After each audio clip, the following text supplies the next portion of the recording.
أول سود وهذا عاوش كعصب هيدي هيا عاوش كذا هيا waxay ku saabsantay Hargeysa iyo dumarkeeda iyo Masayrka wax kala haysta maxaa kala haysta wax dhacday islaam baa wax la yiri rabadaantii oo dhan waa cibaadaysanaysa masaajid bay ku xidhnayd ku tukanaysay sheekh cod macaan bay la socotay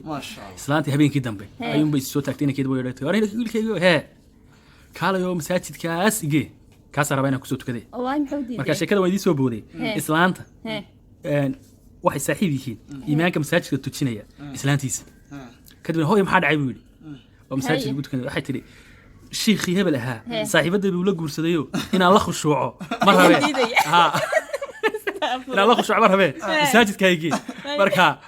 masayr baalka gaartay xataa khushuuci ba ka saaray oo nin waqti moogtay masayr waxa adduunka loo dhistayba guriyaha waxa la yiri dadku bariga hore boroostida gali jiray naag masayrta guri la dhistay kantay naag masayrta kantay